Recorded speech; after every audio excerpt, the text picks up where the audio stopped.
Salut les potos, salut, ravi de vous retrouver sur la chaîne YouTube. J'espère que vous allez tous très très bien et que vous passiez un excellent week-end en ce samedi, hein. Donc voilà, donc nouvelle vidéo sur la chaîne. Alors on va parler mercato, on va parler aussi du cas Zidane. Donc on va parler de tout ça. Donc n'oubliez pas hein, de mettre un pouce, rejoignez la chaîne, mettez des commentaires, partagez.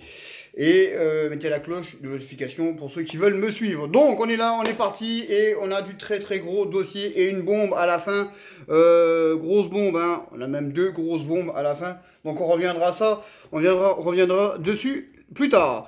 Donc la première chose, donc le premier dossier c'est Xavi Simon qui est au Paris Saint-Germain et qui est-ce que il va prolonger ou pas? Alors, vu que Pochettino ne fait pas jouer les jeunes, Xavi Simon, voilà, c'est ça le problème avec eux, c'est que ils comptent que sur les stars. Voilà, ils ne font pas jouer les jeunes et voilà, il est en fin de contrat. Est-ce qu'il va prolonger? Est-ce qu'il va retourner à Barcelone ou dans un autre club?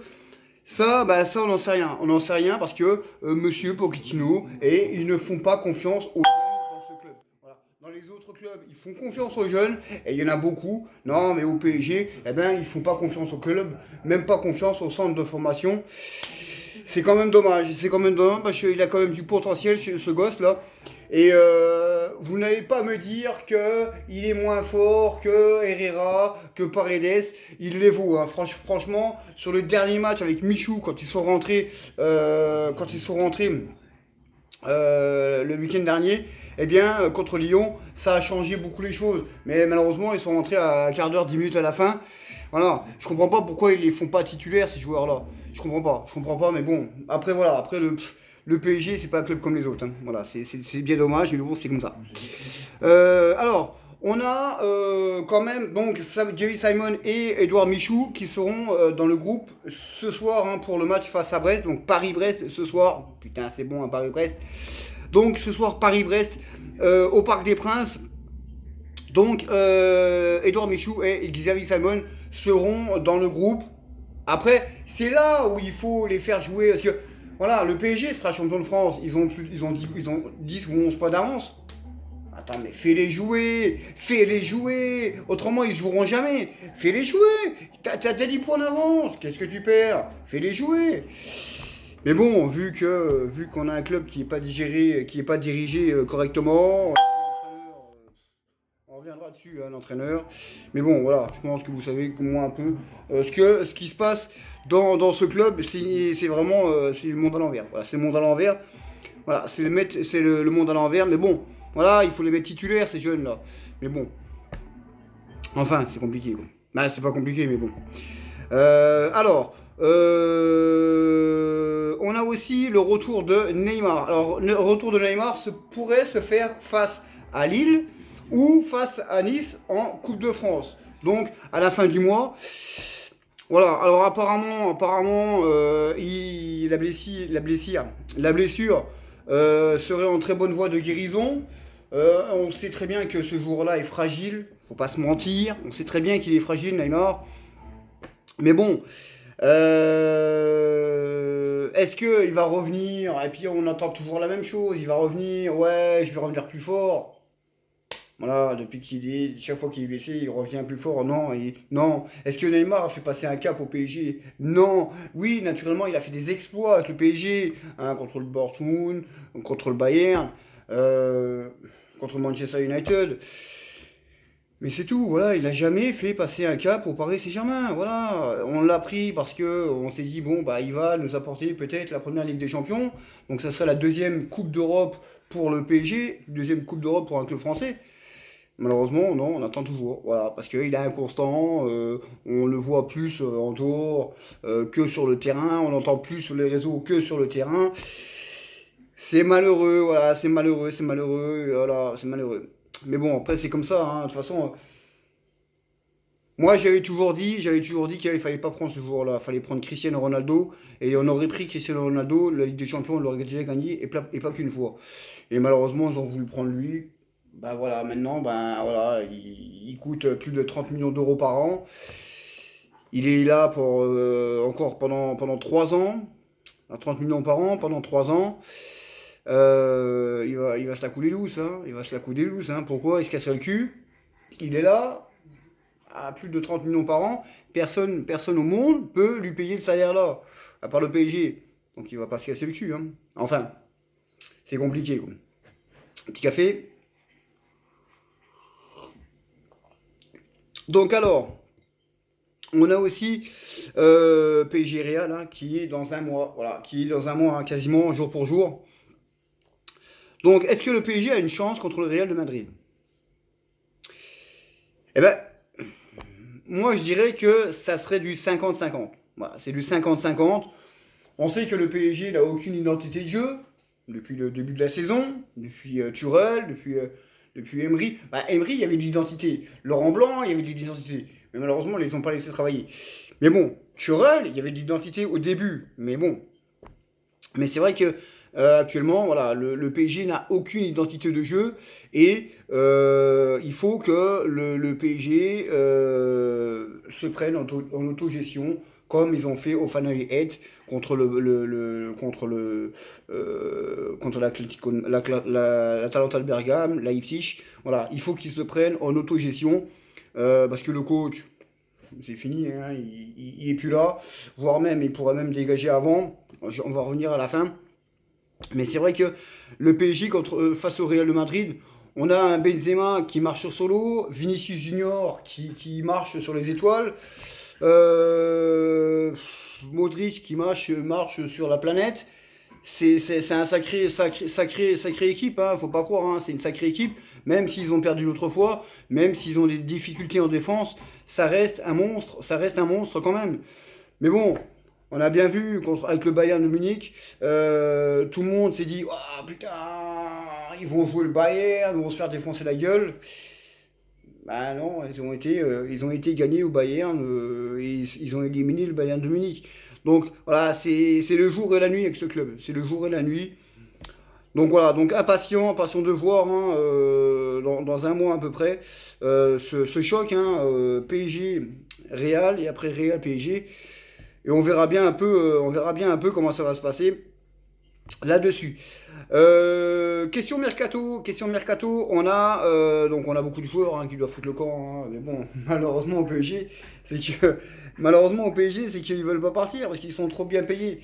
Voilà, ils sont prêts à rester le cul assis sur le banc, dans les tribunes ou à la maison, et toucher à leur salaire jusqu'à la fin de leur contrat. Voilà, c'est malheureux. Voilà, tu surpayes des joueurs ou bah, ils ne les valent pas.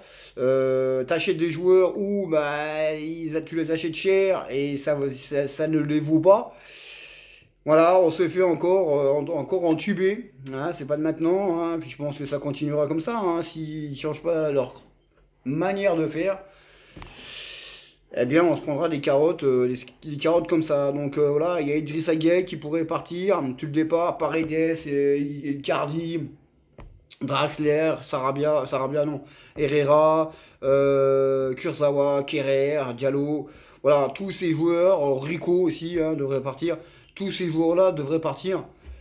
Mais est-ce qu'ils vont vouloir partir? Parce qu'ils sont trop bien payés au PSG. C'est ça le problème. C'est ça le problème, voilà, un club qui n'est pas géré, hein, voilà, hein, comme les grands clubs qui sont gérés, le Bayern, le Real, voilà, ces grands clubs-là sont gérés structurellement, vraiment très, très bien gérés. Liverpool, voilà, ça c'est des clubs qui sont vraiment très très bien gérés. Malheureusement, nous, bon, on a des stars et puis on a des stars, mais ils font pas ce qu'il faut sur le terrain et on a un club qui n'est pas géré. Et c'est pas de maintenant, ça fait des années qu'il n'est pas géré, hein. Mais bon, enfin, on verra bien un peu comment ça va se passer. On verra bien. La bonne nouvelle, c'est la prolongation de Marquinhos. J'avais dit dans la vidéo précédente que Marquinhos resterait à vie au PSG et il restera à vie au PSG. Voilà, Marquinhos est prêt à signer un nouveau bail, nouveau contrat jusqu'en 2026 lié avec le Paris Saint-Germain. Donc ça lui ferait 4 ans en plus. Voilà, je crois que Marquinhos restera toute sa vie au PSG. Capitaine courage, hein, voilà, heureusement qu'on l'a. Voilà, si tout le monde est au même niveau que Capitaine Courage, le PSG tournerait bien, et malheureusement, il y en a beaucoup qui sont pas au niveau, de très très loin même. Mais bon, on verra bien. On a aussi la prolongation de Kylian Mbappé. Alors, on va revenir, hein, on va revenir dessus. On va revenir dessus. Bah non, on va revenir tout de suite. On va revenir tout de suite. Donc les deux grosses infos, c'est déjà Mbappé et ensuite on reviendra sur Zidane. Voilà. Alors apparemment, Mbappé, voilà, serait pour prolonger un contrat d'un an ou deux, avec un an plus une année en option. Pourquoi ça pourrait se faire? Pourquoi ça pourrait se faire? Bah, tout simplement, c'est que Mbappé veut être la star d'une équipe. Voilà, veut être la star, la lumière, le centre de l'univers d'un club, d'une équipe. Il peut l'avoir au PSG. Parce que maintenant, voilà, il faut dire, c'est pas Neymar qui est la star. C'est pas, il faut arrêter de dire, ouais, Neymar, tous ces foutis, ça, là, bon, moi, Neymar, c'est le meilleur, rien. Non, c'est pas Neymar. Neymar, on ne voit pas sur le terrain. La star, le patron, c'est Mbappé. Si t'as pas Mbappé pendant les mois qui sont venus la saison dernière, mais tu fais rien, t'es une catastrophe. Tu vas même pas, t'es même peut-être même pas champion. Tu te fais coiffer, tu te fais coiffer surtout, quoi. Donc voilà, en plus t'es pas champion parce que le PSG n'a pas été champion, mais tu te qualifies pas, tu vas pas en demi-finale de Ligue des Champions. Voilà, Mbappé c'est la star et il faut que ça soit lui le patron et il faut que ça soit le plus gros salaire. Il faut que tout le monde se mette autour de la table en disant c'est lui le projet, c'est lui le patron maintenant. Voilà, mais bon, tout le monde adule, hein, voilà, Messi, Neymar, oui, moi aussi, je les adule. Mais eux, ils font rien. Voilà, ils font rien parce que. Voilà, et c'est Mbappé qui fait tout. Hein, mais bon, voilà, c'est lui qui doit être le projet du PSG. Alors, naturellement, on peut dire aussi que.